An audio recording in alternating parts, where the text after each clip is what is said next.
إن الحمد لله نحمده ونستعينه ونستغفره ونؤمن به ونتوكل عليه ونعوذ بالله من شرور أنفسنا ومن سيئات أعمالنا من يهده الله فلا مضل له ومن يضلل فلا هادي له ونشهد أن لا إله إلا الله وحده لا شريك له ونشهد أن محمدا عبده ورسوله صلى الله عليه وعلى آله وأصحابه وبارك وسلم تسليما كثيرا أما بعد فأعوذ بالله من الشيطان الرجيم بسم الله الرحمن الرحيم والعصر إن الإنسان لفي خسر إلا الذين آمنوا وعملوا الصالحات وتواصوا بالحق وتواصوا بالصبر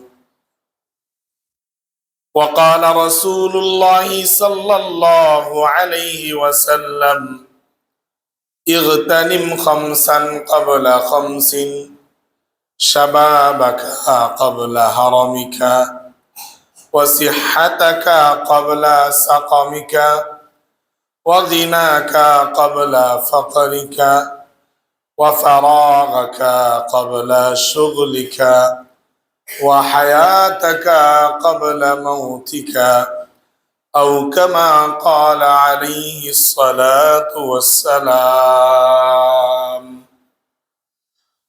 اللهم صل على محمد وعلى آل محمد كما صليت على إبراهيم وعلى آل إبراهيم إنك حميد مجيد اللهم بارك على محمد وعلى آل محمد كما باركت على إبراهيم وعلى آل إبراهيم إنك حميد مجيد سبحانك لا علم لنا إلا ما علمتنا إنك أنت العليم الحكيم ربي زدني علما رب اشرح لي صدري ويسر لي أمري واحلل عقدة من لساني يفقه قولي الحمد لله আল্লাহ রাব্বুল আলামিনের অসংখ্য গণিত শুকরিয়া এবং মেহেরবানি আল্লাহ তাআলা যিনি আমাদেরকে এই দুনিয়ার মধ্যে পাঠিয়েছেন এবং হায়াতের মতো দৌলত সময়ের মতো দৌলত আমাদেরকে দান করেছেন এবং দুনিয়ার মধ্যে উৎকৃষ্ট জাতি আশরাফুল মাখলুকাত সৃষ্টি জীবের মধ্যে অন্যতম সৃষ্টি, শ্রেষ্ঠতম সৃষ্টি মানুষ হিসাবে আমাদেরকে পাঠিয়েছেন এই দুনিয়াতে। সেজন্য আমরা কালিমাতুশ শুকর আদায় করি, আলহামদুলিল্লাহ।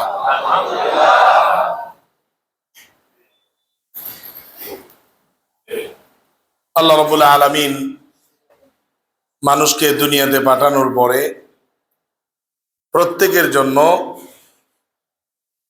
নির্দিষ্ট করে দিয়েছেন, মুআয়্যান করে দিয়েছেন সময়।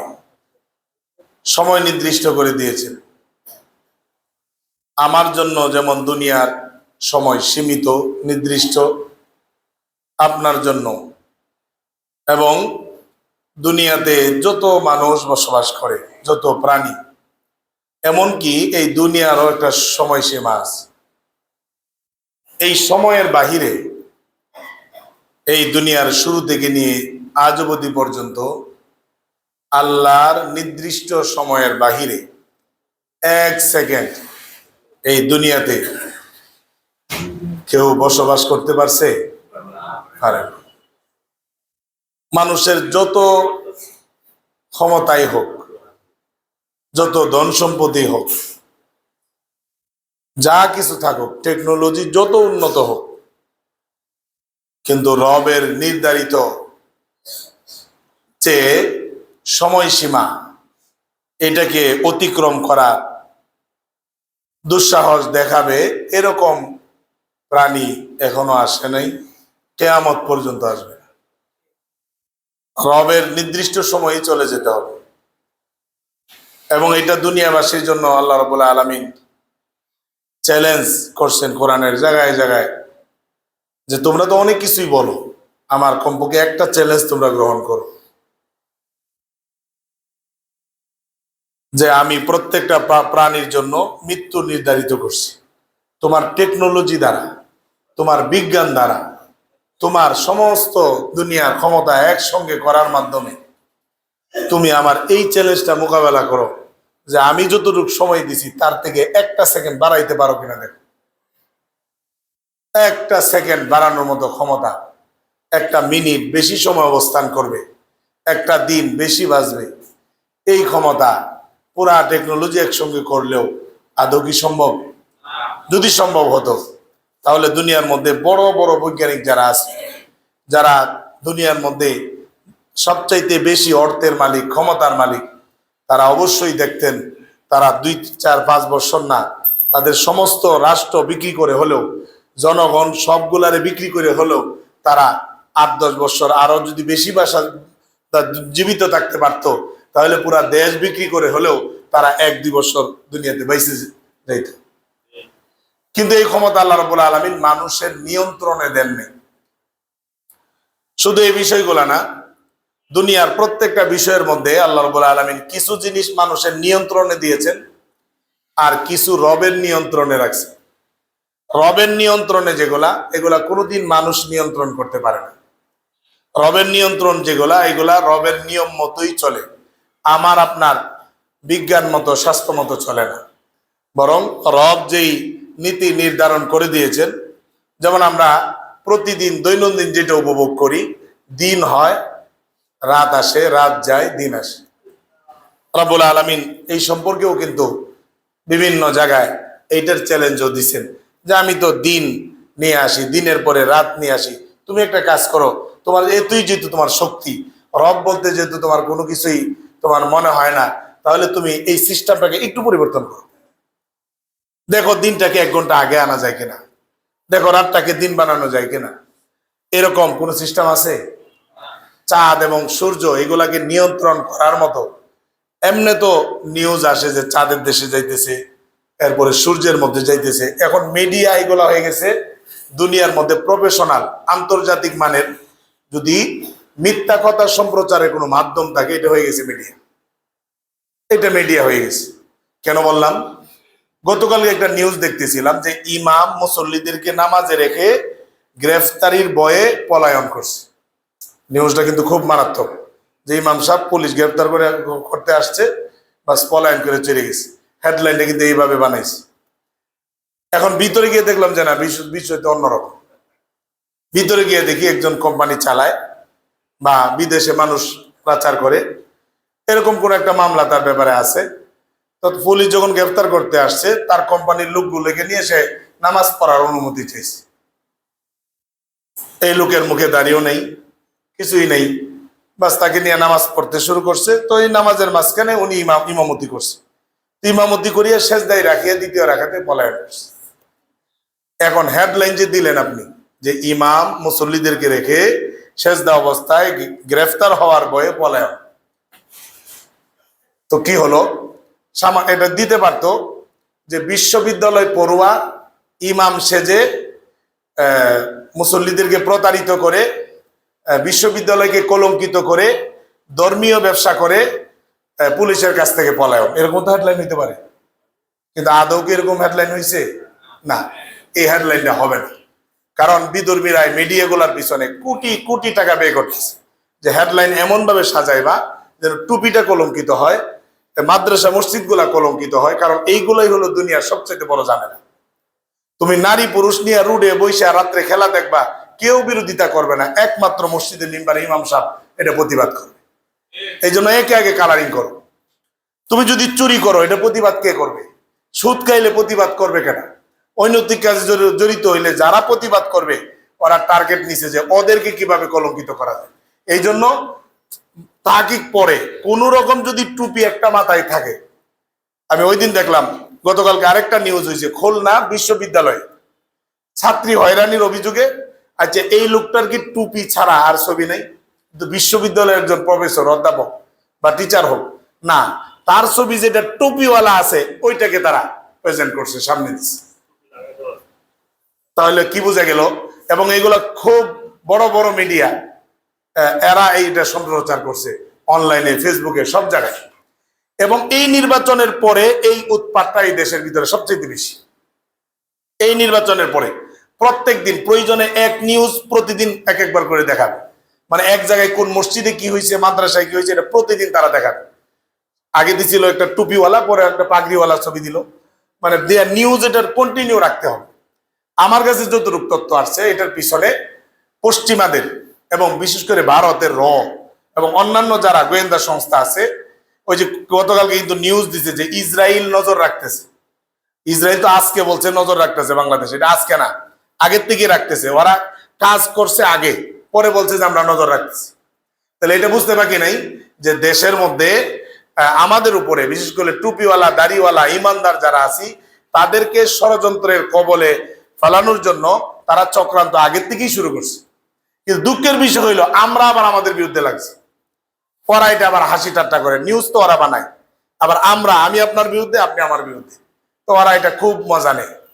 তো এই জায়গার ভিতরে যদি আমি সচেতন না হই, আসলে মিডিয়া হইলো একটা মানে একেবারে জলজেন্ত একটা মিথ্যা কথাকে এমন সত্যতে তারা রূপ দেয় যেটা অন্য কারো পক্ষে সম্ভব না। এরকম দক্ষ না হইলে আপনাকে তো সাংবাদিকও বলবেন।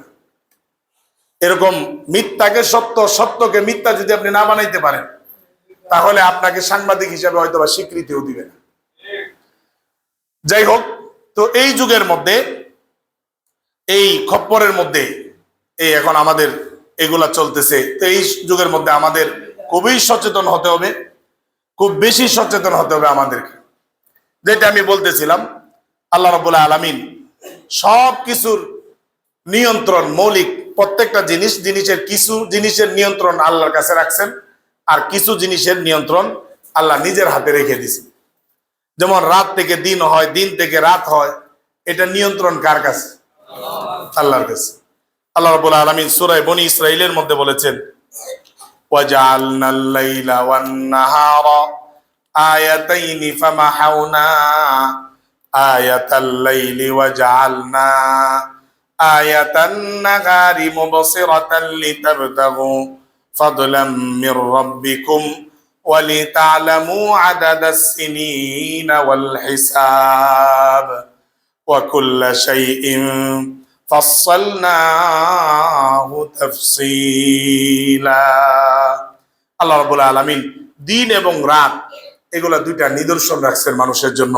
আল্লাহ তো পারতেন 24 ঘন্টায় রাত বানায় দিতে, 24 ঘন্টায় দিন বানায় দিতে, কিন্তু 12 ঘন্টা বা এটারও আবার মানুষ যদি আবার করে, এটার জন্য দিন মাঝে মাঝে ছোট হয়, মাঝে মাঝে বড় হয়, এটা কি আমার ইচ্ছায় না রবের ইচ্ছায়? রব এটাও রাখছেন যে তুমি চাইলেই দিন 13 ঘন্টা হবে না, আমি রব চাইলে হবে। তুমি দেখি তো, আমি যখন 13 ঘন্টা বানাই দিন, তুমি তখন 10 ঘন্টা বানাও। এই ক্ষমতা এই দুনিয়া এই জগতে কারো আছে? তাহলে মালিক চিনার জন্য আর কি দরকার? কোন জিনিসটা দরকার? আপনার নিয়ন্ত্রণে আছে, আপনি হাত দ্বারা যেটা ইচ্ছা করতে পারেন। আমার নিয়ন্ত্রণে আমার চোখ আছে, আমার নিয়ন্ত্রণে আমার কান আছে, পা, আমি যেখানে ইচ্ছা সেখানে যাইতে পারি। এই নিয়ন্ত্রণ, এটার নিয়ন্ত্রণ আল্লাহ আমার হাতে দিচ্ছেন। কিন্তু আমার ভিতরে যে প্রসেসিং যেগুলো চলে, আমি তো খাবার ভিতরে দেই, একই খাবার এখান থেকে চোখের জন্য কতটুক ভিটামিন দরকার, কোন ভিটামিনটা দরকার, এটা চোখ পর্যন্ত কোন বৈজ্ঞানিক পৌঁছায় দেয় বলেন? সন্দেহ আছে কোনো? আপনি কেউ বললেন না, কে পৌঁছায়? আল্লাহ তাআলা পৌঁছায় দেয়। আমি তো খাবার একই জায়গায় দিই, আমি তো এখানে দিই, পরে ভিতরে কোথায় যায় তো আমি জানি না, বা আমি দেখি না, যায় জায়গা মতো গিয়া হাতের এই যে লামস বলে, কুওয়াতুল লামস, ধরার যে শক্তি, এই শক্তি সামর্থ্য আমি তো এখানে পৌঁছাই না, বরং এই যে ভিতরে যে এই কারিকুলাম, ভিতরে যে এই ইঞ্জিনিয়ারিংটা করেন, এটা কে করেন? আল্লাহ তাআলা করেন। পায়ের জন্য কি শক্তি দরকার, ত্বকের জন্য যতটুকু দরকার, এই পুরা বডির মধ্যে যেই জায়গায় যতটুকু দরকার, এগুলা আমি তো করতে পারি না, বা আপনি তো করতে পারেন না, দুনিয়ার কেউ পারে না। এগুলা যতটুক যেখানে দরকার, এগুলা পৌঁছানোর ব্যবস্থা করেন কে? তো রব তো শরীরের মধ্যে সিস্টেম রেখে দিয়েছেন যে শরীরের মধ্যে, পুরা শরীর আমার নিয়ন্ত্রণে না, আমার নিয়ন্ত্রণে তো শুধু বাহিরে। রব শক্তি তৈরি করে দেন, আমি শক্তি ব্যবহার করি। রব চোখের শক্তি তৈরি করে দেন, আমি চোখ ব্যবহার করি। রব কানের শক্তি ব্যবহার করে দেন, আমি কান ব্যবহার করি। রব পায়ের শক্তি ব্যবস্থা করে দেন, তৈরি করে দেন, আর আমি এটাকে ব্যবহার করি। শরীরের প্রত্যেকটা অবকাঠামোর যতটুকু পরিমাণ শক্তি দরকার, এগুলা সাপ্লাইয়ের ব্যবস্থা কে করেন? এই জন্য রবকে চিনার জন্য অন্য কোনো কিছু তো দরকার নেই। আপনি নিজের শরীর নিয়েও যদি চিন্তা করেন, গবেষণা এখানেই তো ধরা পড়বে, শরীরের ভিতরে প্রাকৃতিক কোনো বাতাসও তো যায় না যে প্রাকৃতিক ভাবে এটা হয়ে যায়। নাস্তিক ভাইরা বলতে প্রকৃতি এরকম এরকম হয়, ওই রকম হয়। আচ্ছা, ভিতরে কোন প্রকৃতি, কার প্রকৃতি চলে গেল? এই শরীরের ভিতরে কিভাবে চলতেছে? একেবারে শিরা, উপশিরা, ছোট ছোট এই যে রগ গুলা, এইগুলার ভিতর দিয়েও যে সঞ্চালন হয়, পানির সঞ্চালন হয়, ভিটামিনের সঞ্চালন হয়, রক্তের সঞ্চালন হয়। এখানে তো কোনো আমি মিটার ফিট করি নাই যে আমি বিদ্যুতের মাধ্যমে কিছু মেশিনারিজ এখানে ফিট করে দিছি, রক্ত নিচে থেকে উপরে উঠে, উপরে থেকে নিচে চতুর্পাশে ঘুরতেছে, কোনো তো ইঞ্জিন নাই। এই সূক্ষ্ম সূক্ষ্ম রোগে যে মেশিনটা, ওই মেশিনের নামই হলো কে? আল্লাহ নিজের কুদরতের মাধ্যমে এগুলো পরিচালনা করছে। সেই জন্য রব বলছেন যে আমি তো নিয়ামত দিছি, এগুলা নিয়ামতের আলোচনা কোরআনে অহরহ, যেগুলো শেষ হবে না। রাসূলুল্লাহ সাল্লাল্লাহু আলাইহি ওয়াসাল্লাম বলেছেন, হে আমার উম্মতেরা, তোমাদের গুরুত্বপূর্ণ কয়েকটি বিষয়, এগুলো তোমরা গনিমত মনে করো, এগুলা তোমরা গনিমত মনে করো। আল্লাহ রাসূল বলেন, ইগতানিম খামসান ক্বাবলা খামসিন, পাঁচটা জিনিস আসার আগে তুমি গুরুত্ব দাও। পাঁচটা জিনিস, পাঁচটা বস্তুকে তুমি গুরুত্বপূর্ণ ভাবে এটার সঙ্গে বিহেভ করো, গুরুত্বের সাথে নাও এই বিষয়গুলা।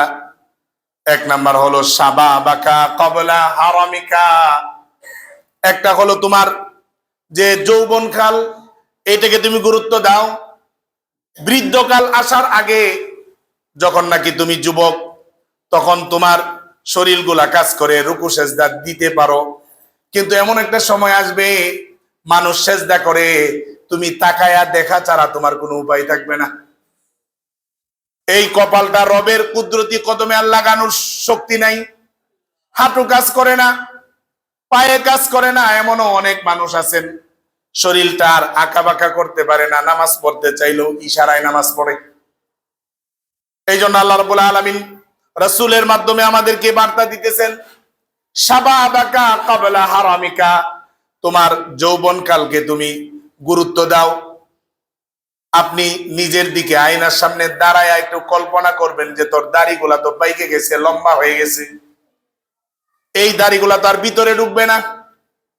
আমিও যখন আয়নার সামনে দাঁড়াই, যদি এইভাবে আমি ফিকির করি যে এই যে দাড়িগুলা, আমারও তো এক সময় ছিল যে দাড়ি ছিল না, আমারও তো একেবারে কৈশোর, শৈশব, ছোটকাল এগুলা ছিল, এগুলা তো আর ফিরে আসবে না, আসার আর চিন্তা ভাবনাও করা যায় না। আফসোস হয় জিন্দিগির মধ্যে কতগুলা বয়স চলে গেছে, কত অবহেলায়, খেলাধুলায় কত জায়গায় চলে গেছে, কত রাত চলে গেছে ইহুদি নাসারাদের বিভিন্ন খেলাধুলা দেখার জন্য রাত্র জাগরণ, ছেলে মেয়ে বাবা দাদা সহকারে কত রাত চলে গেছে অবহেলায়। অথচ আমার জিন্দিগি হয়তোবা পরের দিনই ক্লোজ হয়ে যাবে, আমার জানা নাই। এই জন্য রাসূলুল্লাহ সাল্লাল্লাহু আলাইহি সাল্লাম বলেন, শাবাবাকা ক্বাবলা হারামিকা, তোমার বার্ধক্য কাল আসার আগে তুমি তোমার যৌবন কালকে তুমি গুরুত্ব দাও। এই জন্য যুবক ভাইয়েরা, যারা যুবক আছেন, পাগল আর মাতাল আর আবেগের বসে জিন্দিগি পরিচালনা করলে হবে না।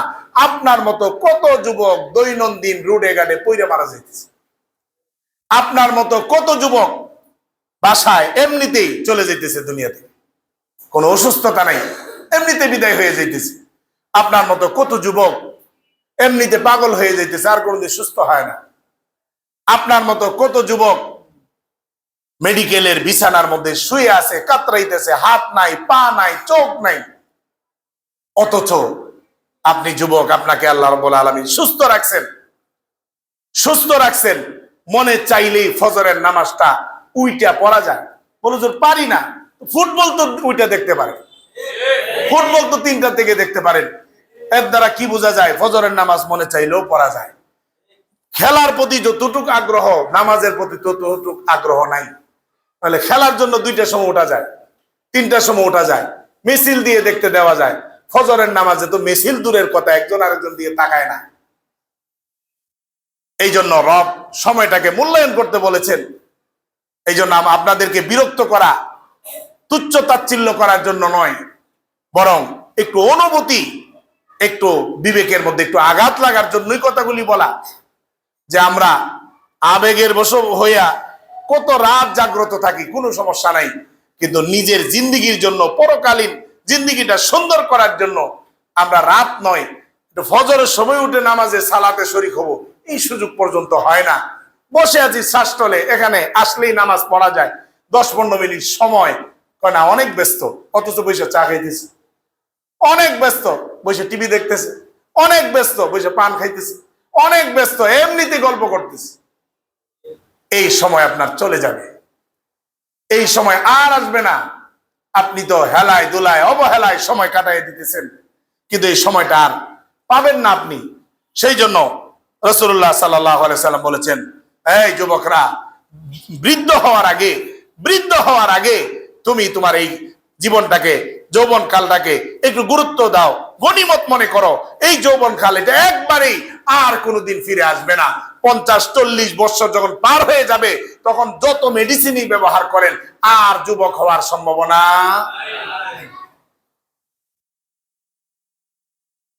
ওয়াসিহাতাকা ক্বাবলা সাকামিকা, আল্লাহ রাসূল বলেন, তুমি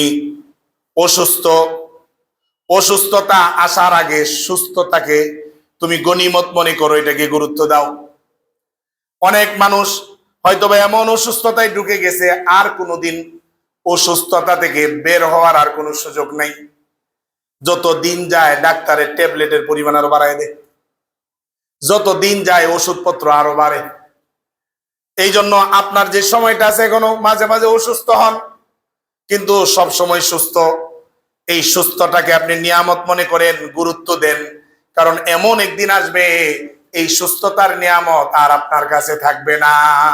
এই সুস্থতার নিয়ামত থাকবে না। দেখবেন এই জায়গায় ব্যথা, হাঁটুতে ব্যথা, কোমরে ব্যথা, ব্যথায় ব্যথা, পুরা শরীর অসুস্থতায় জর্জরিত থাকবেন, আপনি বিমারে জর্জরিত থাকবেন।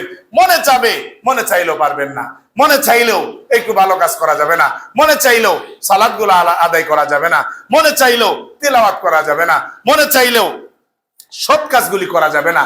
সেই জন্য আল্লাহ রাসূল বলেন, হ্যাঁ আমার উম্মতেরা, তোমরা সুস্থতা এটাকে গুরুত্ব দাও অসুস্থতা আসার আগে।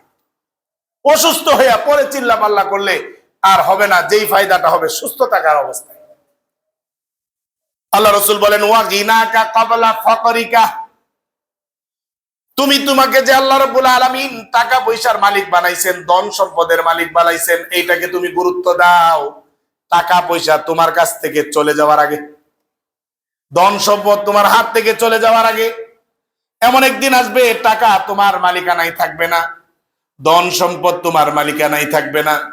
যতদিন তোমার মালিকানায় আছে, তুমি যতদিন ধনাঢ্যবান, তুমি যতদিন পর্যন্ত টাকা পয়সার মালিক, জাগার মালিক, এতদিন তুমি বিষয়টাকে গুরুত্ব দিয়া, কারণ ওই অবস্থায় তোমার মালিকানায় তুমি যা ইচ্ছা তা করতে পারো। ওই জায়গায় তুমি ওই টাকা পয়সাগুলি অযথা অনর্থক তুমি টেলিভিশনের পর্দা কিনা দিয়া এলাকার মধ্যে গুনার ব্যবস্থা না করিয়া সওয়াবের ব্যবস্থা করে দাও।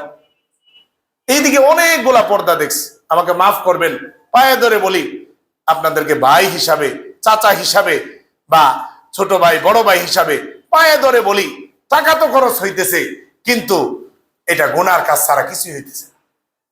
বলে হুজুর আপনি খেলা পারেন না বিদায় এটার বিরোধিতা করেন। আপনি এর এই এক দুই সপ্তাহ আগে বলছি খেলা সম্পর্কে, কোরআন হাদিস কি বলে সেই সম্পর্কে আপনাদেরকে আমি বোঝানোর জন্য চেষ্টা করছি, হয়তো বা পারি নাই। আলহামদুলিল্লাহ এইদিকে অনেক মানুষ অনেক জায়গায় তো মসজিদের সামনেও পর্দা ফিট করে দিছে। দুঃখের বিষয়, আমাদের মসজিদের সামনে তো নাই, এই জন্য এলাকাবাসীর মধ্যে শুকরিয়া যে মসজিদের সামনে নাই, অন্য জায়গায় যেখানেই থাকুক, যাই হোক যাই করুক, কিন্তু আমার কথা যেগুলা এগুলো আপনাদেরকে বিরক্ত করার জন্য নয়, আপনাকে মহব্বত করি বিদায়, আপনার পরকালীন নিয়ে আমার চিন্তা আছে বিদায় এই কথাগুলি বলা। এরপরে যদি আপনার কাছে খারাপ লাগে, আমার তো আর কিছু করার নেই। আপনি আমার নামে আমার বিরুদ্ধে অনেক কিছুই করতে পারেন, কিন্তু আমি আপনাকে মহব্বত করি। আল মুসলিম আখুল মুসলিম। আপনি তো দেখতেছেন যে এখানে অনেক গুরুত্বপূর্ণ কিছু হইতেছে আপনার জন্য, কিন্তু পরকাল তো আপনার বরবাদ হয়ে যাচ্ছে। আমি তো সেই দিকে খেয়াল করে বলতেছি। যাই হোক, আমার মতো অনেক হুজুরা বলতেছে যে খেলা নিয়ে ফতোয়া দিতে হুজুরদেরকে কে বলছে? আচ্ছা, খেলা যতটুকু সময় দেখেন, ওই সময়টার মালিক কি আপনি না রব? তো রব এই সময়টা হিসাব নিবে না? তো ওই সময় আপনি ওই সময়ের মধ্যে কি করেন না করেন, এইটা যদি আমি কিঞ্চিত কিছুই বলতে না পারি, আমি বলা মানে আমি তো রবের যেটা হুকুম ওইটাই বলার চেষ্টা করতেছি, এটাও যদি আপনার খারাপ লাগে, তাহলে তো বুঝতে হবে আপনার ইমানের যে দরজা এটা একেবারে নিচে। এই ইমান দিয়ে জান্নাতে যাওয়া সম্ভব না, এই ইমান দিয়ে জান্নাতে যাওয়া সম্ভব না। আর যদি না হুজুর গুনাহ হয়ে যায়, এরপর হ্যাঁ বুঝতেছি, তাহলে বোঝা গেল যে না ইমান আছে, কিন্তু এরপর গুনাহ হয়ে যায়। আর কিছু মানুষ তো আছে না, এটা বলবে কেন হুজুর, এটা বলতেই পারবে না, কেন বলবে? যাই হোক, আল্লাহ রসুল বলেন তোমার অসুস্থতা আসার আগে তুমি সুস্থতাকে গুরুত্ব দাও, এবং তুমি দরিদ্র হওয়ার আগে টাকা পয়সা জায়গা জমি এগুলা তোমার হাত থেকে চলে যাওয়ার আগে তুমি এটাকে গুরুত্ব দাও। অর্থাৎ আমি চাইলে আমি যে টাকার মালিক এটাকে সৎ কাজে ব্যয় করতে পারবো, আবার আমি চাইলে এগুলাকে অসৎ কাজে উড়াইতে পারবো। এই জন্য আপনার জায়গাগুলি আপনার কন্ট্রোলে আছে, আপনি চাইলে সৎ কাজে লাগাইতে পারবেন, এই জায়গাগুলি আপনি চাইলে অসৎ কাজেও ব্যবহার করতে পারবেন, অসৎ কাজে ব্যবহার করতে পারবেন। এই জন্য রাসূলুল্লাহ সাল্লাল্লাহু আলাইহি সাল্লাম, এগুলো তো আমি বলতেছি না, রাসূল বলতেছেন, দরদ নিয়ে বলতেছেন, যে নবী সারা জিন্দেগি উম্মতের জন্য কান্নাকাটি করেছেন, উম্মতের মাগফিরাতের জন্য কান্নাকাটি করেছেন, ওই নবীর কথা এগুলা। এরপরে আল্লাহ রাসূল বলেন ওয়া ফারাগাকা ক্বাবলা শুগলিকা, তোমার অবসর সময় এটাকে তুমি ব্যস্ততার সময় আসার আগে অবসর সময়টাকে, ফারাগাত সময়টাকে তুমি গুরুত্ব দাও, গনিমত মনে করো। কারণ এমন এক সময় আসবে তোমার ব্যস্ততা আর শেষ হবে না, ব্যস্ততা তার উপরেও ব্যস্ততা এবং তার উপরেও ব্যস্ততা, ব্যস্ততা আর ব্যস্ততা, ঘুমানো যায় না, খাওয়া যায় না, দৌড়ের উপরে 24 ঘন্টা, এত ব্যস্ততা আসবে। এই ব্যস্ততা আসার আগে ফারাক যে সময়টা আছে, এখন ফারাগত সময় আছে, এই সময়টাকে তুমি গুরুত্ব দাও, দিনের কাজে লাগাও, নিজের আখিরাতকে সুন্দর করো। একেবারে সর্বশেষ নসিহত এই হাদিসের মধ্যে রাসূলের, ওয়া হায়াতাকা ক্বাবলা মাউতিকা, এবং তোমার জিন্দেগীর হায়াতটাকে তুমি গনিমত মনে করো মওত আসার আগে। কারণ মওত তো এমন একটা জিনিস, তোমার সমস্ত আমল, নেক আমল সবগুলা ক্লোজ হয়ে যাবে। মওতের পরে তুমি বাইজিদ বুস্তামি হয়ে গেলেও আর কোনো কাজে আসবে না। যদি আমল করতে হয় এটা মওতের আগে করতে হবে। পরীক্ষার হলের মধ্যে সময় থাকে 3 ঘন্টা 3.5 ঘন্টা পরীক্ষা। কোন ছাত্র যদি বলে করে যে না এই 3 ঘন্টা না, আমি বাহিরে বাড়িতে গিয়ে ভালো করে লিপিবদ্ধ করে পরে আমি খাতা জমা দিব, কি বলেন, নাম্বারিং হবে খাতায়? কোনো নাম্বার হবে না। যত পৃষ্ঠাই লেখুক, পুরা কিতাব পুরা বই যদি লেখে নিয়ে আসে, এরপরে কোনো নাম্বার হবে না। কারণ নিয়ম হলো পরীক্ষার যতটুক সময়, অতটুক সময়ের ভিতরে ভালো আনসার করতে হবে, সঠিক আনসার করতে হবে। ওই সময়টার ভিতরে বনি আদমের জন্য নেক আমল করার নির্দিষ্ট সময় হলো মওত পর্যন্ত। মওতের আগে যদি আপনি এই আমলগুলা যদি না করেন, কোনো আমলই যদি না করেন, মওতের পরে যদি চিন্তা করেন যে না এখন আমি 24 ঘন্টা দাঁড়ায় নামাজ পড়বো, কোনো ফায়দা নেই।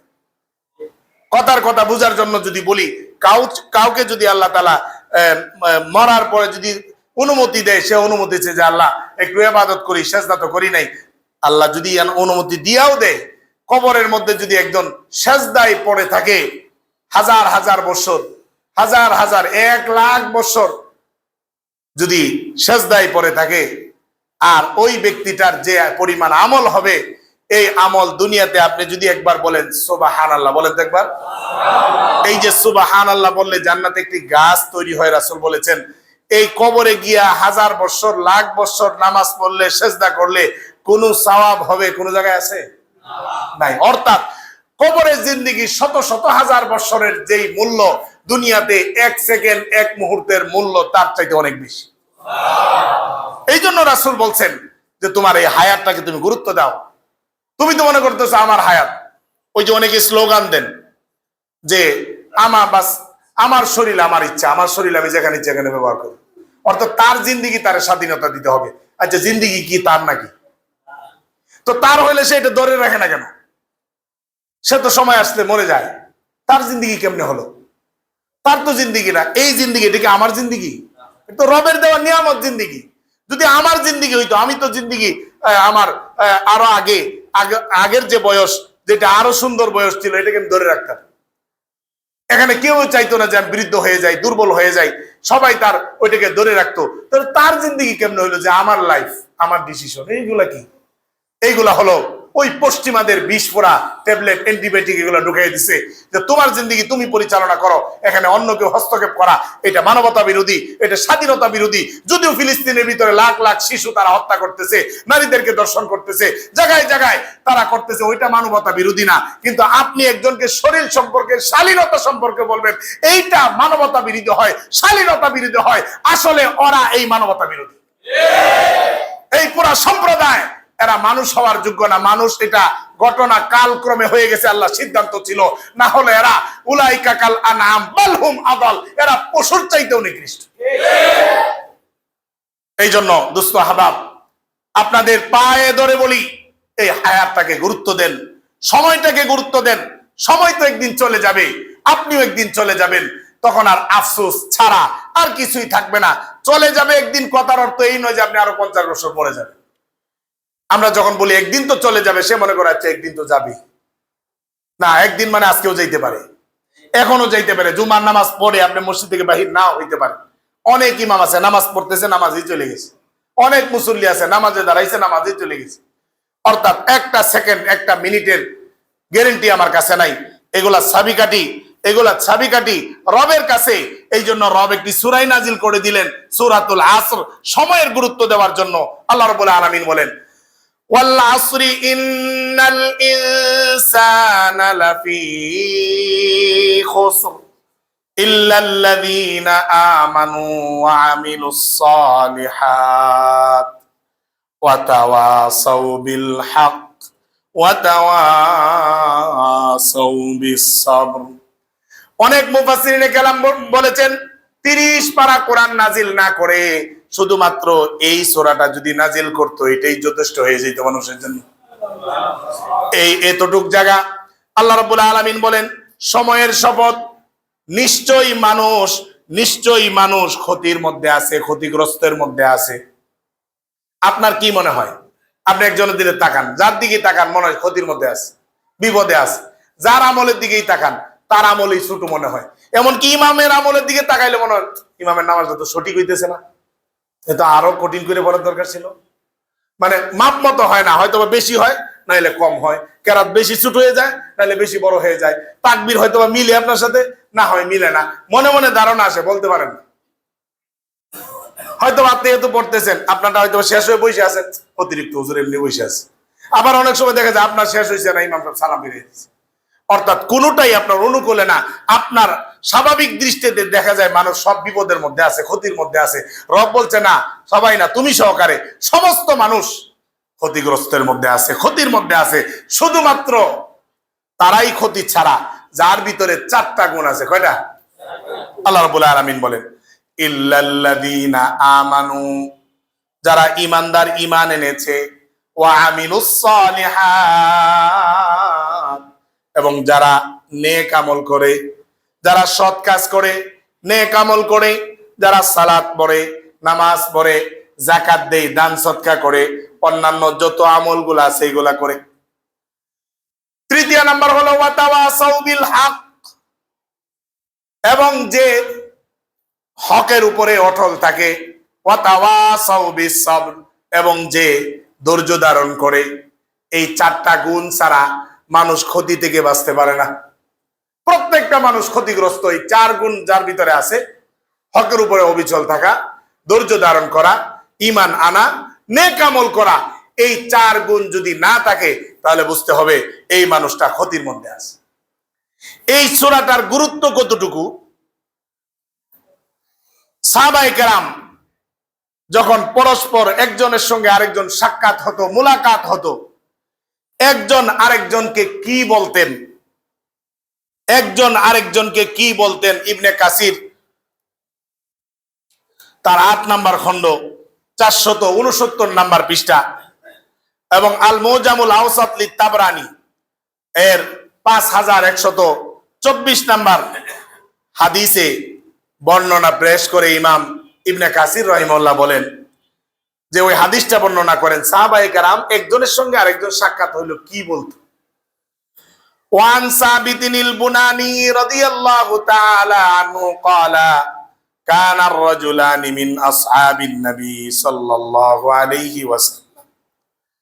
হযরত সাবিত বুনানি রাহিমাহুল্লাহ থেকে বর্ণিত, তিনি বলেন নবী করিম সাল্লাল্লাহু আলাইহি ওয়াসাল্লামের সাহাবায়ে কেরাম এরা যখন পরস্পরের সাক্ষাৎ হতো, ইদাল তাকায়া, এরা যখন সাক্ষাৎ করত, লাম ইয়াফতারিকা হাত্তা ইয়াকরা আহাদুহুমা আলাল আখার ওয়াল আসরি ইন্নাল ইনসানা লাফি খুসর।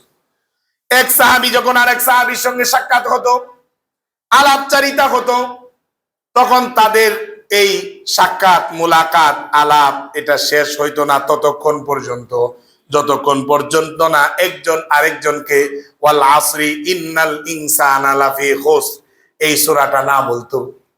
এই সূরাটা যতক্ষণ না বলতো তাদের আলাপ শেষ হইতো না। অর্থাৎ এক সাহাবী আরেক সাহাবীকে বলতো সময়ের কসম, অর্থাৎ সময়ের গুরুত্ব দেওয়ার জন্য, বোঝানোর জন্য যে লাইফ তো ঠিক আছে, লাইফ জিন্দেগি ঠিক আছে, কিন্তু এটা অল্প সময় এবং মানুষ আছে ক্ষতিগ্রস্তের মধ্যে।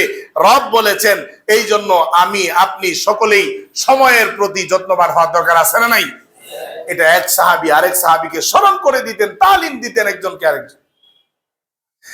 এই জন্য আমিও আপনাদেরকে সেই আলোচনায় সেই তালিমই দিতেছি। এটার অর্থ এই নয় যে আমার জন্য মনে হয় ব্যাপক সময়, না, আমার জন্য সময় সংকীর্ণ। যেমন আপনার জন্য যেমন নির্দিষ্ট সময়, আমার জন্য সেরকম নির্দিষ্ট সময়। আপনার সময় যেমন খুবই মূল্যবান, আমার সময়ও ঠিক খুবই মূল্যবান। প্রত্যেকের সময়ই খুব মূল্যবান। আর এই সময়ের গুরুত্ব দেওয়ার জন্যই সূরাতুল আসর এটা নাজিল হয়েছে।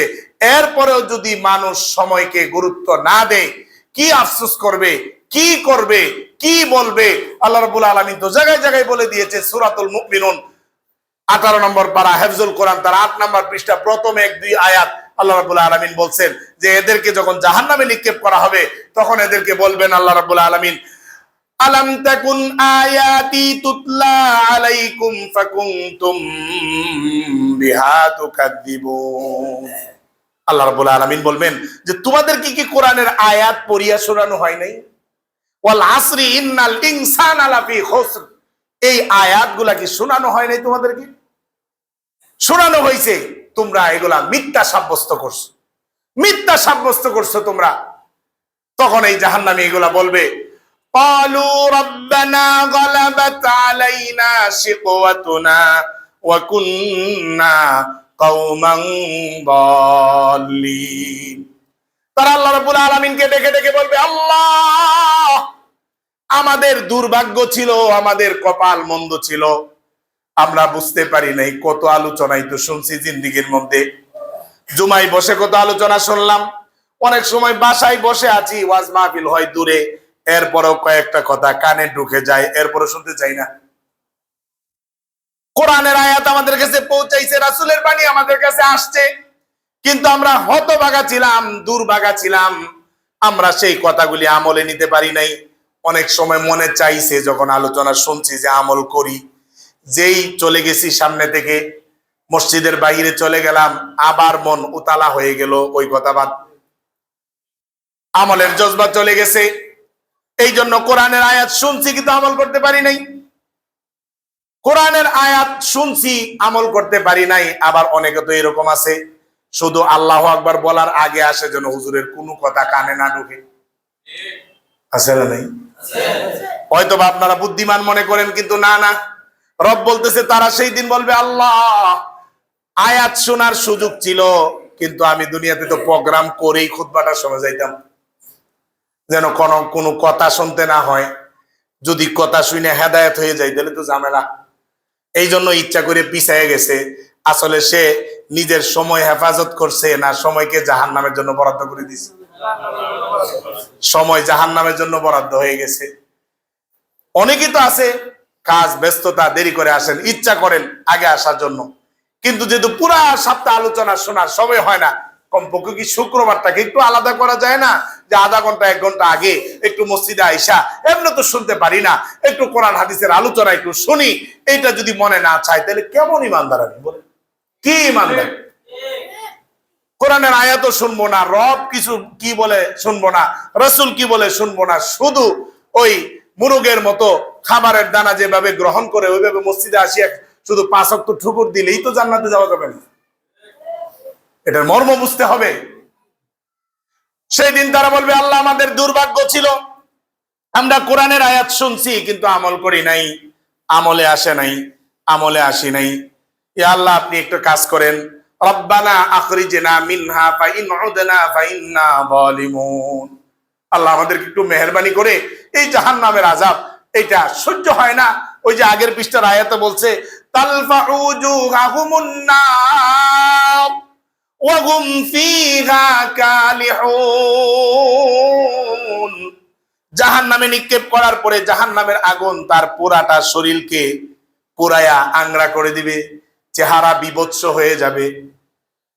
ওই অবস্থায় তারা বলবে, আল্লাহ, রব্বানা, হে আমার প্রতিপালক আমাদের, আখরিজনা, বের করে দেন, মিনহা, এই জাহান্নাম থেকে, রব্বানা আখরিজনা মিনহা ফাইন উদনা ফাইন্না যালিমুন।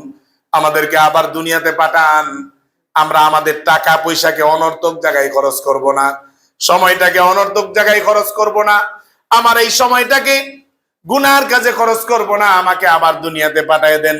আল্লাহ রাব্বুল আলামিন এর আগের পৃষ্ঠায় বলেছেন, এগুলো তো তোমাদের মুখরোচক কথা, এগুলা দুনিয়াতে অনেক তোমরা ওয়াদা করছিলা, জেলখানায় গেলে ওয়াদা করে যে আর জিন্দেগিতে এই কাজ করবো না, বাহির হইয়া দাড়িও কাটা, টুপিও নেই, আছে না নেই? অথচ ওইখানে কত ওয়াদা, কত কিছু কইরা বাহির হয়। এটা তো দুনিয়ার শাস্তি, এখানেই যদি পরিবর্তন হয়ে যায়, রব বলবেন যে তোমরা তো ওই লোকগুলাই, দুনিয়াতে তোমাদেরকে এখন আবার দিলে, আগে করতা চুরি, এখন গিয়া ডাকাতি করবে। আল্লাহ রাব্বুল আলামিন বলেন, ইন্নাহু, আল্লাহ রাব্বুল আলামিন বলেন, কালাকসাউ ফিহা ওয়ালা তুকাল্লিমুন। চুপ থাক, কোনো কথা বলবি না, আজকে তোর সঙ্গে কোনো কথা নাই, ওয়ালা তুকাল্লিমুন, কোনো কথা বলবি না। তোদেরকে হেদায়েত করার জন্য আমি রব অনেক ব্যবস্থা রেখেছি, কত সিস্টেম রেখেছি দিনে আসার জন্য, কত জায়গায় জুমার বয়ান, ওয়াজের বয়ান, তাবলীগের বয়ান, কত বয়ান, কত মানুষে দাওয়াত দিল, কত সিস্টেমে দাওয়াত পৌঁছাইছে। কই কোনোদিন আসলি না, আমার গোলামির জন্য আসলি না, আমাকে রব হিসাবে যেভাবে গোলামি করার দরকার ছিল ওইভাবে তুই গোলামি করলি না। অথচ আমি তো কত প্রসেসিং রাখছি, কত ধর্মীয় কত জায়গা রাখছি, কত জায়গা থেকে, আরে কোন জায়গায় না গেলে অনলাইনেও তো অনেক ওয়াজ নসিহত আছে না নাই? এরপরেও তুই হেদায়েত হইলি না, এত ব্যাপক দাওয়াত। এই জন্য আজকে আর তোর কোনো সুযোগ নাই, কোনো কথা নাই, জাহান্নামে পড়ে থাক, জাহান্নামে লজ্জিত অবস্থায় থাকবি। আমি রবের সঙ্গে কোনো কথাই বলতে পারবি না। আল্লাহ রাব্বুল আলামিন বলেন, ইন্নাহু কানা ফারিকুম মিন ইবাদি ইয়াকুলুনা রাব্বানা আমান্না ফাগফির লানা যুনুবানা ফাগফির লানা ওয়ারহামনা ওয়া আনতা খায়রুর রাহিমিন। আল্লাহ রাব্বুল আলামিন বলেন, একটা জামাত দুনিয়াতে ছিল তোমাদেরকে ওয়াজ নসিহত করার জন্য, তোমাদেরকে বোঝানোর জন্য। আমি আল্লাহ তোমাদেরকে একটা সম্প্রদায় তো রাখছিলাম যেগুলা তোমাদের কল্যাণ কামনা করত। তোমরা কিভাবে হেদায়েতের উপরে আসো, আমলের উপরে আসতে পারো, এরকম কিছু মানুষ তো ছিল, কিছু আলেম তো ছিল, কিছু মানুষ তো আমি তৈরি করে দিছিলাম। এরা সব সময় বলতো যে আল্লাহ আমাদেরকে ক্ষমা করে দেন, আমাদের উপরে রহম করেন। তারা শুধু নিজের মাগফিরাত না, তোমাদের মাগফিরাতও চাইতো, তোমাদের হেদায়েতও চাইতো, তোমাদের কল্যাণ কামনা করত। অথচ তোমরা কি করতে সেই সময় ফাত্তাখাযতুমুহুম সিখরিয়ান হাত্তা আনসাউকুম যিকরি ওয়া কুনতুম মিনহুম তাদহাকুন। তোমরা সেটাকে ঠাট্টার বিষয় বানাইছো, ঠাট্টা মস্কারি করতা যে হুজুর তো খেলা থেকে খেলা না দেখার জন্য বলবি, শুনে ঠিক আছে কি আবার ঠাট্টা মস্কারি করে। রব এটা বলে দিতেছেন যে তোমাদেরকে দিনের কথা বলতো, সঠিক কথা বলতো, কিন্তু তোমরা ওই জিনিসটাকে ঠাট্টার জিনিস বানাইতা। ফাত্তাখাযতুমুহুম সিখরিয়ান, এমন ঠাট্টার জিনিস, হাত্তা আনসাউকুম যিকরি, তুমি একজন ভালো মানুষের ভালো কথা বলে এরকম মানুষের বিরোধিতা করতে গিয়া তোমরা আমি আল্লাহকে ভুলে গেছো, আমি আল্লাহকে ভুলে গেছো। ওয়া কুনতুম মিনহুম তাদহাকুন, ওই লোকগুলা যখন রবের কথা বলে, আমি রবের কথা বলে, আমি মালিকের কথা বলে, তোমরা হাসি ঠাট্টা করতা যে মোল্লাগুলার কোনো কাজ নাই। অনেকেই অনেক লেকচার বানাই দিছে হুজুরদেরকে নিয়ে, এত মাথা ব্যথা। এই মানে যারাই একটু দিনের কথা বলে, দিনের কাজ করে, এদেরকে নিয়ে ষড়যন্ত্রের কোনো অভাব নাই। রব সেই দিন দায়িত্বহীন ভাষায় বলবেন, আমার সঙ্গে তোরা কথা বলবি না, আজকে তোদের সঙ্গে আমার কোনো কথা নাই। আমি তোদেরকে ওয়াজ নসিহত করার জন্য, বুঝানোর জন্য, সমঝানোর জন্য কল্যাণকামী যে মানুষগুলা পাঠাইছিলাম, ওদেরকে নিয়ে তোরা তুচ্ছ তাচ্ছিল্যর কাহিনী বানায়া, বিভিন্ন ধরনের অপরাধ সংগঠিত করিয়া, এদের নামে চালায়া দিয়া পুরা গোষ্ঠী সুদ্ধা উদ্ধার করে দিয়েছো। আজকে তোমাদের সামনে আমি রব ঘোষণা দিতেছি, ইন্নী জাযাইতুহুমুল ইয়াউমা বিমা সাবারু আন্নাহুম হুমুল ফাইজুন। আমি রব আজকে ঘোষণা দেই, নিশ্চয়ই আমি তাদের যেই প্রতিদান, এটা আমি আল্লাহ যথাযথ আদায় করে দিব। বিমা সাবারু, এত অপমানের পরেও তারা কিন্তু ধৈর্যের সাথে দিনের কাছ থেকে বের হয়ে যায় নাই। এত প্রতিবাদ, এত গালমন্দ, এত অপমান, এরপরেও কিছু মানুষ দিনের কথা বলতেই আছে, চলতেছে দিনের কাজ। অপমান বাড়লেও তার দিনের কাজ কমে না, আরো বৃদ্ধি পেয়ে যায়, এরকম মানুষ আছে না নাই? আল্লাহ রাব্বুল আলামিন বলেন, ওই লোকগুলাই সফল কাম, আন্নাহুম হুমুল ফাইজুন, ওরাই সফল কাম। আজকে ওরাই সফল কাম। এদেরকে তোমাদের থেকে যেন জাহান্নামে দেওয়ার ব্যাপারে আমি কোনো হিসাব নিব না, ওই বান্দাগুলাকে জান্নাত দেওয়ার ব্যাপারেও আমি আল্লাহ হিসাব নিব না। ওদেরকে বিনা হিসাবে জান্নাত দিয়ে দিব, আর তোমাদেরকে বিনা হিসাবে জাহান্নাম দিব। তোমাদের আর কোনো হিসাবেরই দরকার নাই। তোমরা নিজেরা হেদায়েতের উপরে ছিল না, আরেকজন হেদায়েতের কথা বললে তুমি তার পিছনে লেগে যাও, তার পিছনে গবেষণা করা শুরু করে দাও, তার পিছনে লাগো। তাহলে আজকে আমি আল্লাহ তাদেরকে জান্নাতে নেওয়ার পিছনে লেগে গেলাম, আর তোমাদেরকে জাহান্নামে নেওয়ার পিছনে লেগে গেলাম। রব যদি কাউকে জাহান্নামে নিতে চান, বাঁচার উপায় আছে? রব যদি কাউকে জান্নাত দিতে চান, তাহলে তাকে জাহান্নামে দেওয়ার উপায় আছে? নাই। আল্লাহ রাব্বুল আলামিন বলেন, বান্দা কেন এই কাজগুলা করলি? কয়দিন ছিলি জমিনে? কয়দিনের জিন্দেগি? কলা কামলা বিফতুম ফিল আরদি আদাদা সিনিন। এই বান্দা বল, কয়দিন ছিলি, কয় বছর ছিলি? এত বাহাদুরি, এত নাটক মঞ্চ কেন? কয়দিন ছিলি দুনিয়ার মধ্যে? এরাই ভয়াবহতা দেখে বলবে ক্বালু লাবিসনা ইয়াওমান আও বা'দা ইয়াওম, আল্লাহ হয়তো একদিন ছিলাম, না হয় একদিনের কিছু অংশ ছিলাম। আল্লাহ এই হিসাব আমাদের কাছে নাই। ফাসআলিল আদিন, যাদের গণনা জানা আছে কয়দিন ছিল, আল্লাহ আপনি তাদেরকে জিজ্ঞাসা করেন। আল্লাহ রাব্বুল আলামিন বলেন ক্বালা ইল্লা বিতুম ইল্লা কালিলান লাউ আন্নাকুম কুনতুম তা'লামুন। আল্লাহ বলবেন এই ইল্লা বিস্তুম ইল্লা কালিলা, তোমরা দুনিয়াতে অবস্থান করছো কিন্তু বেশি সময় না, অল্প সময়, অল্প সময়। এই দুনিয়ার 50,000 বছর যদি পরকালের এক দিনের সমান হয়, তাহলে পরকালের একদিন সমপরিমাণ দুনিয়া হবে? হবে না। এই জন্য রব বলবেন অল্প সময় ছিলা। লাউ আন্নাকুম কুনতুম তা'লামুন, তোমরা যদি এটা বুঝতা, তাহলে এটা তো হাসরের মাঠে বলবেন, কিন্তু এখানে তো আমাদেরকে এখনই জানাই দিতেছেন। রব তো এখনই জানাই দিতেছেন যে এই কথাগুলি কিন্তু পরে হবে, আমি আল্লাহ আগেই বলে দিলাম।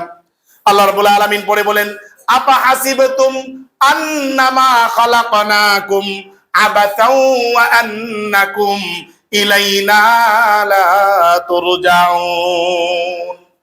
হে আমার বান্দা বান্দিরা, মানুষেরা, তোমরা কি ধারণা করেছো তোমাদেরকে আমি এমনিই রং তামসার খেলাধুলার জন্য বানাইছি নাকি? আফা হাসিবতুম আন্নামা খালাকনাকুম আবাসা, তোমাদেরকে আমি অনর্থক বানাইছি নাকি? ওয়া আন্নাকুম ইলাইনা লা তুরজাউন, তোমরা কি আমার কাছে ফিরে আসবে না, এরকম মনে করছো? না না। ওয়াত্তাকু ইয়াওমান লা তাজজি নাফসুন আন নাফসিন শাইআ, আল্লাহ বলেন ওই দিনকে ভয় করো যেই দিন কেউ কাউকে কোনো উপকার করতে পারবে না, কেউ কারো কোনো উপকারে আসবে না। সেই দিন যিনি উপকার করতে পারবেন উনি কে? একটু আওয়াজ দিয়ে বলেন। এই জন্য রব জায়গায় জায়গায় বান্দাদেরকে ডেকে ডেকে বলেছেন ইয়া আইয়ুহান নাস ইত্তাকু রাব্বাকুম, হে আমার বান্দারা আমাকে ভয় করো, তোমাদের রবকে ভয় করো। কারণ তোমার রবের ফায়সালার সামনে তোমাদের এই অস্তিত্ব কিছুই না, তোমাদের এই ক্ষমতা কিছুই না। তুমি ক্ষমতার ভর করে অন্যায় করো, টাকার ভর করে অন্যায় করো, অথচ এই সমস্ত টাকা পয়সার ক্ষমতা পুরা জগতের একজনই মালিক, উনি কে? আল্লাহ রাব্বুল আলামিন। এই জন্য জায়গায় জায়গায় আমাদেরকে নসিহত করেছেন, ওয়াজ করেছেন। রাসূলুল্লাহ সাল্লাল্লাহু আলাইহি ওয়াসাল্লামও বলেছেন সময়ের গুরুত্ব দেওয়ার জন্য। ক্বালা রাসূলুল্লাহ সাল্লাল্লাহু আলাইহি ওয়াসাল্লাম নি'মাতান মাগবুনুন ফীহিমা কাসীরুম মিনান নাস। আল্লাহ রাসূল বলেন এমন দুইটি নিয়ামত আছে যেই দুটিতে অধিকাংশ মানুষ ধোঁকায় পড়ে আছে। এমন দুইটা নিয়ামত আল্লাহর পক্ষ থেকে আছে যেই নিয়ামতগুলা পাওয়ার পরেও মানুষ ধোঁকার মধ্যে আছে। তা হচ্ছে, এক নাম্বার হলো আসসিহাতু ওয়াল ফারাগ, একটা হলো সুস্থতার নিয়ামত, আর একটা হলো অবসরতা, অর্থাৎ তার সুযোগ আছে, সময় আছে, সে সুস্থ আছে, এখনো সে নামাজ পড়ে না, এখনো সে আল্লাহর দিকে ফিরে আসে না, এখনো তার জিন্দেগি নিয়ে ফিকির করে না, তার হায়াত মওত নিয়ে ফিকির করে না, তার পরকাল নিয়ে ফিকির করে না। অধিকাংশ মানুষ এইগুলার মধ্যে ধোঁকার মধ্যে আছে। আল্লাহ রাব্বুল আলামিন আমাদের সময়কে গুরুত্ব দিয়ে আরো বেশি যেন আমলের দিকে ঝুঁকতে পারি, নামাজওয়ালা হইতে পারি, দিনওয়ালা হইতে পারি, ঈমানওয়ালা হইতে পারি, আমলওয়ালা হইতে পারি। আল্লাহ রাব্বুল আলামিন সবাইকে কবুল করুন, সকলে বলেন আমিন। এই এলাকার প্রত্যেকটা নর নারী যারাই আছেন, যুবক বৃদ্ধ, আল্লাহ তাআলা সকলকেই নামাজি, আল্লাহ তাআলা নামাজি এবং দিনদার বানায় দেন, সকলে বলেন আমিন। যারা সুন্নত পড়ি নাই সুন্নত পড়েন।